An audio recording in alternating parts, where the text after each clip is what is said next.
Hi friends, இன்றைக்கி நம்ம பார்க்க போகிற வீடியோ பார்த்தீங்கன்னாக்கா பாதுஷா வந்து ரொம்ப ஜூஸியாக லேயராக எடுத்து நம்ம சாப்பிட்ற மாதிரி எப்படி செய்யலாம் அப்படின்றது பார்க்க போகிறோம். இதுக்கு தேவையான பொருட்கள் என்னென்ன அப்படின்றது பார்க்கலாம் வாங்க.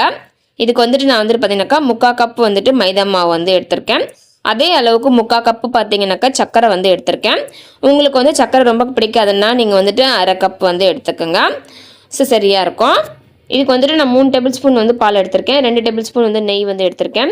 2 ஏலக்காய் வந்து எடுத்திருக்கேன். ஒரு பிஞ்ச் வந்து பார்த்தீங்கன்னாக்கா காஷ்மீரி பூ வந்து எடுத்திருக்கேன். ஒரு 1/4 ஸ்பூன் பார்த்தீங்கன்னாக்கா ஆப்ப சோடா மாவு வந்து எடுத்து வச்சுருக்கேன். பாலுக்கு பதிலாக நீங்கள் வந்து தண்ணி வந்து சேர்த்துக்கலாம். அதே மாதிரி நெய்க்கு பதிலாக பட்டரு, வெண்ணெய் அப்படி இல்லைனாக்கா எண்ணெய் வந்து சேர்த்துக்கலாம்.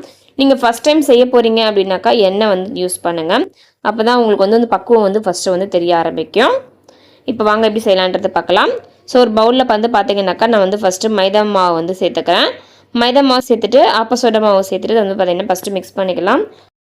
நமக்கு லேயராக வர்றதுக்கும் இந்த ஆப்ப சோடா மாவு வந்து நல்லா உதவியாக இருக்கும். அதனால தான் ஃபஸ்ட்டு ஆப்ப சோடா மாவு சேர்த்துட்டு நல்லா வந்து மிக்ஸ் பண்ணிக்கிறோம். இதில் கொஞ்சமாக 1/4 ஸ்பூன் வந்து சர்க்கரை சேர்த்துக்கிறோம். நீங்கள் உப்பு வேணாலும் நீங்கள் வந்து டேஸ்ட்டுக்காக உப்பு வந்து சேர்த்துக்கலாம். ஸோ வெறுமனவே சாப்பிட்றதுக்கு நல்லாயிருக்கும். இப்போ வந்து நம்ம நெய்யை வந்து உருக்கி எடுத்துகிட்டு வந்துடலாம். ஒரு தோசைக்கல்லில் பார்த்தீங்கன்னாக்கா நெய் வச்சு நல்லா வந்து உருக்கி எடுத்துட்டேன். இப்போ இதை வந்து நம்ம கொஞ்சம் கொஞ்சமாக சேர்த்துட்டு நல்லா வந்து பிசைஞ்சு எடுத்துக்கலாம். சூடு கொஞ்சம் ஆறுனதுக்கப்புறம் வந்து எண்ணெய் வந்து சேர்த்து பிசைஞ்சுக்கோங்க. இப்போ இது வந்து நல்லா பார்த்தீங்கன்னாக்கா நம்ம நல்லா வந்து பிசைஞ்சுக்க போகிறோம். இப்போ வந்து பார்த்தீங்கன்னாக்கா ஒரு சின்ன டிப்ஸ் ஃப்ரெண்ட்ஸ், இப்போ நான் எடுத்துருக்கிற பவுல் அளவே வந்து பார்த்தீங்கன்னா நம்ம உங்கள் வீட்லேயும் இருக்கும் அப்படின்னு சொல்ல முடியாது. ஸோ அதனால் வந்து நீங்கள் எந்த பொருள் யூஸ் பண்ணுறீங்களோ, எந்த அளவுக்கு எடுத்துக்கிறீங்களோ எண்ணெயோ நெய்யோ வந்து பார்த்தீங்கன்னா ஊற்றி இந்த மாதிரி வந்து ஃபஸ்ட்டு வந்து பிசைஞ்சுக்குங்க. நீங்கள் பிசையும் பொழுது பார்த்தீங்கன்னாக்கா இந்த அளவுக்கு வந்து உதிரியாக வரணும். நீங்கள் நெய் சேர்த்தாலும் சரி, எண்ணெய் சேர்த்தாலும் சரி, நீங்கள் நல்லா பிசைஞ்சிட்டு விடும்போது பார்த்தீங்கன்னாக்கா நல்லா கட்டி இல்லாமல் உதிரியாக வந்துட்டு பார்த்தீங்கன்னாக்கா உதிர்த்துட்டு வரணும். ஸோ இந்த ஸ்டேஜில் வந்து நம்ம பாலோ தண்ணியோ சேர்த்து நல்லா வந்து நம்ம சப்பாத்தி மாவு பிசைறதுக்கு இல்லாமல் அதுக்கு கொஞ்சம் முன்னாடியான பதத்துக்கு வந்து பிசைஞ்சுக்கணும். ரொம்ப சாஃப்டாக இல்லாமல் ஓரளவுக்கு வந்து சாஃப்ட்னஸோடு இருக்கணும். அதே மாதிரி பார்த்திங்கன்னா நீங்கள் பிரித்தா வந்துட்டு லேயராக வரணும். இப்போ நான் உங்களுக்கு காட்டுறேன் பாருங்கள். சப்பாத்தி மாவு பதத்துக்கு கொஞ்சம் முன்னாடியும் இந்த மாதிரி நீங்கள் பிரிச்சிங்கன்னா உங்களுக்கு லேயராக வரணும். ஸோ அந்த ஸ்டேஜுக்கு உங்களுக்கு இருந்தாலே போதும். இந்த 2 டிப்ஸ் தான் ரொம்ப பெருசு ஃப்ரெண்ட்ஸ். நீங்கள் எண்ணெய் சேர்த்து பிசையும் போது பார்த்தீங்கன்னாக்கா நல்லா பொலன்னு உதிரியாக வரணும். அதே மாதிரி நீங்கள் பால் சேர்த்து பிசையும்போது சப்பாத்தி மாவு பதத்துக்கு முன்னாடி வந்து இருக்கணும்.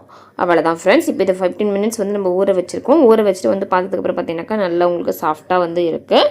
இப்போ இதை நம்ம வந்து நல்லா உருண்டை பிடிச்சிக்கலாம். இப்போ 3rd டிப்ஸ் பார்த்தீங்கன்னாக்கா நல்லா நீங்கள் உருண்டை பிடிக்கும்பொழுது பார்த்தீங்கன்னாக்கா உங்களுக்கு வந்து விரிசல் எல்லாமே இருக்கணும். இப்போ நான் வந்து ஒரு பால்ஸ் பார்த்தீங்கன்னா விரிசலோட காட்டுறேன். இந்த மாதிரி விரிசல் வந்து இருக்கக்கூடாது.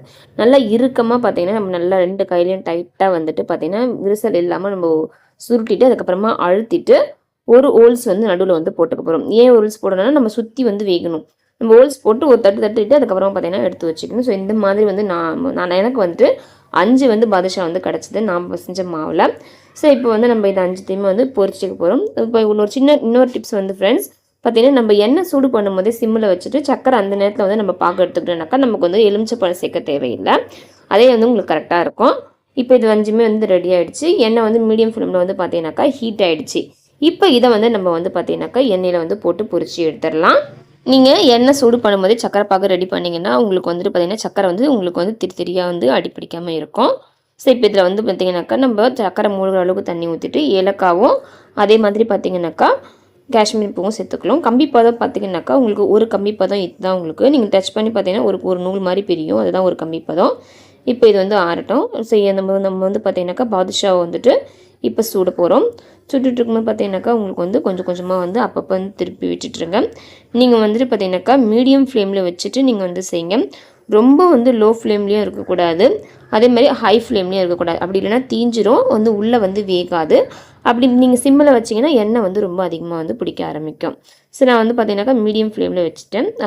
பாதுஷா வந்து பார்த்தீங்கன்னாக்கா ரெடி ஆகிடுச்சு. ஸோ இன்னொரு சின்ன டிப்ஸ் வந்து பார்த்தீங்கன்னா ஃப்ரெண்ட்ஸ் உங்களுக்கு வந்துட்டு இந்த சக்கரை பாகு வந்து உங்களுக்கு அடி பிடிக்காமல் அந்த திரியாக வராமல் இருக்கிறதுக்கு வந்து பார்த்தீங்கன்னாக்கா நீங்கள் சக்கரை பாகு ரெடி பண்ணோன்னா ஒரு 1/4 டம்ளர் தண்ணி சேர்த்துக்கலாம். சேர்த்துட்டு இது வந்து நம்ம வந்து இது பண்ணோன்னாக்கா நம்ம சக்கரை பாகு வந்து ரொம்ப திரியாக பிடிக்காமல் இருக்கும். இப்போ வந்து நம்ம பாதுஷா எல்லாமே இதில் சேர்த்துட்டோம். இப்போ இது வந்து ஒரு 5 மினிட்ஸோ இல்லை 15 மினிட்ஸோ வந்து பார்த்தீங்கன்னாக்கா விட்டுட்டு நம்ம வந்து பார்க்கலாம். இப்போ பாதுஷா வந்து பார்த்தீங்கன்னாக்கா 15 மினிட்ஸ் கழிச்சு வந்து பார்த்தீங்கன்னாக்கா ரெடி ஆகிடுச்சு. ஸோ ஜூஸியான பாதுஷா வந்து பார்த்தீங்கன்னாக்கா ரெடி ஆகிடுச்சு. இந்த டிப்ஸ் எல்லாம் ஃபாலோ பண்ணி நீங்கள் ருசியான ஸ்வீட்டான பாதுஷா வந்து செஞ்சு வீட்டில் அசத்துங்க ஃப்ரெண்ட்ஸ். ஸோ இந்த பாதுஷா வந்து பார்த்தீங்கன்னாக்கா நல்லா வந்து லேயராக வந்திருக்கு. நம்ம பாதுஷா வந்து பார்த்தீங்கன்னாக்கா ரெடி ஆகிடுச்சு. இந்த வீடியோ பிடிச்சிருந்ததுன்னா உங்கள் ஃபேமிலி அண்ட் ஃப்ரெண்ட்ஸ்க்கு வந்து ஷேர் பண்ணிக்கோங்க. நம்ம சேனல் சப்ஸ்கிரைப் பண்ணிக்கோங்க. தேங்க்ஸ் ஃபார் வாட்சிங். இப்போது இதை நம்ம அலங்காரப்படுத்துறதுக்காக பார்த்தீங்கன்னாக்கா நட்ஸ் வந்து சேர்த்துருக்கோம். ஸோ நட்ஸ் சேர்த்துட்டு உங்களோட விருப்பம் நட்ஸ் பிடிச்சிருந்ததுன்னா வந்து நீங்கள் சேருங்க. அவ்வளோதான் ஃப்ரெண்ட்ஸ், ரெடி ஆகிடுச்சி. தேங்க்ஸ் ஃபார் வாட்சிங். பாய்.